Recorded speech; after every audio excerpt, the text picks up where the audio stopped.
भक्तों, आज हम आपको सुनाने जा रहे हैं विश्व प्रसिद्ध रथ यात्रा जगन्नाथ यात्रा। 20 जून से प्रारंभ हो चुकी है। हर वर्ष भगवान जगन्नाथ की रथ यात्रा आषाढ़ मास के शुक्ल पक्ष के दूसरे दिन निकाली जाती है और शुक्ल पक्ष के 11वें दिन समाप्त होती है। 10 दिवसीय रथ यात्रा का कार्यक्रम किसी त्योहार से कम नहीं होता। इस रथ यात्रा में देश विदेश से लाखों की संख्या में भक्त पहुंचते हैं। रथ यात्रा में भगवान जगन्नाथ के साथ उनके भाई बलराम और बहन सुभद्रा भी होती हैं और तीनों के लिए अलग अलग रथ निर्मित किए जाते हैं। रथ यात्रा में सबसे आगे बलराम जी का रथ, उसके बाद देवी सुभद्रा का रथ और सबसे पीछे भगवान जगन्नाथ श्री कृष्ण का रथ होता है। आज हम आपको भगवान जगन्नाथ की रथ यात्रा में होने वाली ऐसी 5 बातों के बारे में बताएंगे जो आज भी चौंका देने वाली हैं। यहाँ पर आकर रुक जाती है रथ यात्रा। भगवान जगन्नाथ की रथ यात्रा ढोल नगाड़ों की थाप के साथ निकाली जाती है और उत्सव जैसा माहौल होता है। रथ यात्रा एक मज़ार पर आकर रुक जाता है। यहाँ तीनों रथ कुछ देर रुकते हैं और मज़ार के पास मकबरे में शांति से विश्राम करने वाले आत्माओं को याद करते हैं और उसके बाद रथ अपनी मंजिल की ओर आगे बढ़ जाता है। दरअसल इसके पीछे एक रोचक कथा है।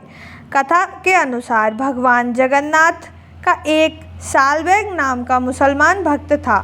सालेबाग की माता हिंदू और पिता मुसलमान थे। मुसलमान होने की वजह से सालबैग को जगन्नाथ रथ यात्रा में शामिल नहीं होने दिया जाता था और ना ही मंदिर में प्रवेश मिलता। सालबैग की अनन्य भक्ति से भगवान जगन्नाथ बेहद प्रसन्न हुए। एक बार रथ यात्रा के लिए जब मथुरा से जगन्नाथपुरी सालबैग आ रहे थे तो रास्ते में बहुत बीमार हो गए। सालबैग ने भगवान जगन्नाथ से प्रार्थना की, एक बार अपना दर्शन और रथ यात्रा में शामिल होने का अवसर दें।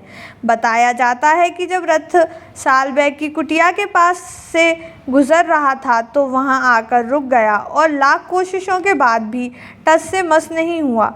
बाद में सालबैग ने भगवान जगन्नाथ की पूजा की, फिर रथ आगे आराम से बढ़ गया।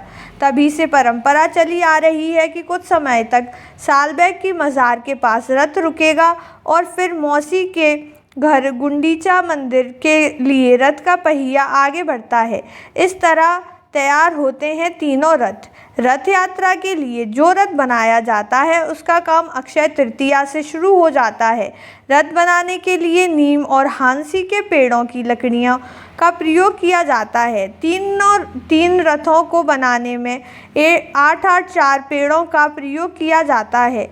पुजारी जंगल जाकर पेड़ों की पूजा करते हैं जिनका प्राप्त रथ इसके इस्तेमाल के लिए किया जाता है। पूजा के बाद सोने की कुल्हाड़ी से पेड़ों को कट लगाया जाता है। इस कुल्हाड़ी को पहले भगवान जगन्नाथ की प्रतिमा से स्पर्श करवाया जाता है। सोने की कुल्हाड़ी से पेड़ों पर कट लगाने का काम महाराणा द्वारा किया जाता है। यहाँ 7 दिन तक रुकते हैं भगवान जगन्नाथ। जगन्नाथ रथ यात्रा शुरू होने के बाद गुंडीचा मंदिर पहुँचती है।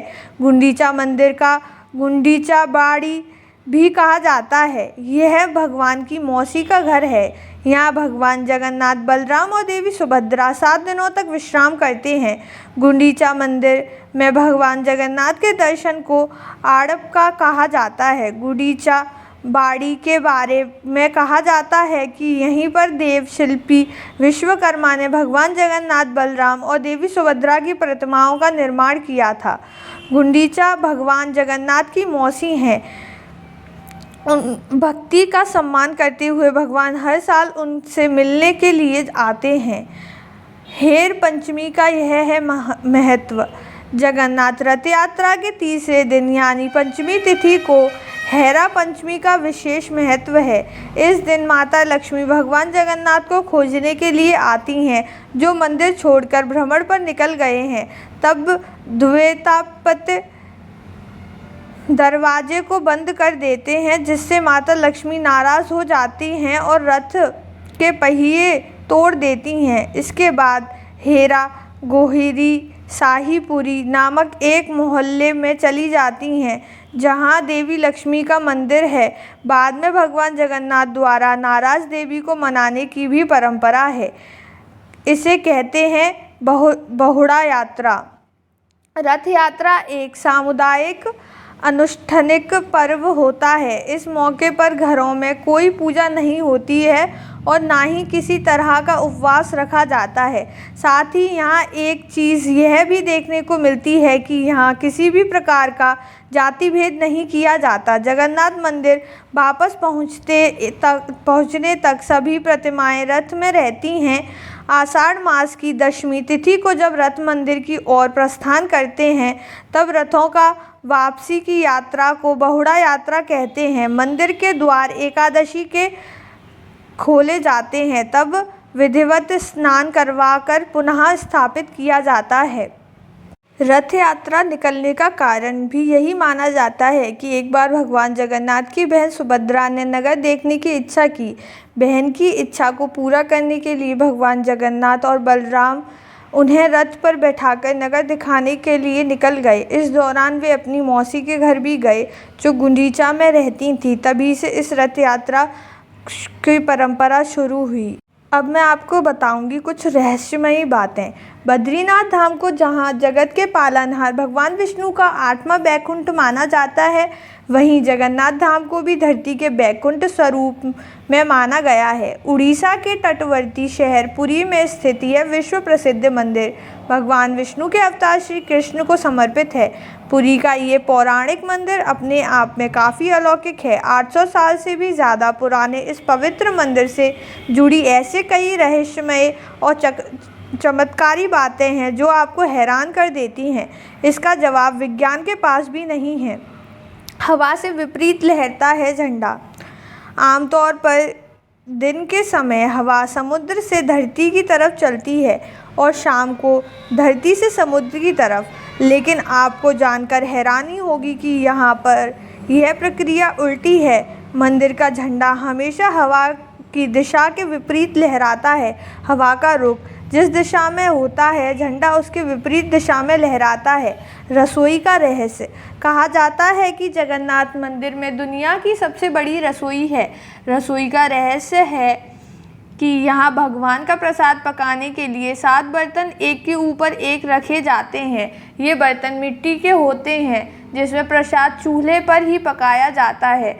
आश्चर्य की बात यह है कि इस दौरान सबसे ऊपर रखे बर्तन पकवान सबसे पहले पकता है, फिर नीचे की तरह से एक के बाद एक प्रसाद पकता जाता है। चाहे लाखों भक्त आ जाएं, लेकिन प्रसाद कभी कम नहीं पड़ता और न व्यर्थ जाता है। मंदिर के बंद होते ही प्रसाद भी खत्म हो जाता है। नहीं दिखती मंदिर की परछाई। जगन्नाथ मंदिर करीब 4 लाख वर्ग फीट एरिया में है, जिसकी ऊंचाई 214 फीट है। किसी भी वस्तु या इंसान, पशु पक्षियों की परछाई बनना तो विज्ञान के नियम हैं, लेकिन जगत के पालनहार भगवान जगन्नाथ के मंदिर का ऊपरी हिस्सा विज्ञान के नियम को चुनौती देता है। यहाँ मंदिर के शिखर की छाया हमेशा अदृश्य ही रहती है। 12 साल में बदली जाती हैं मूर्तियाँ।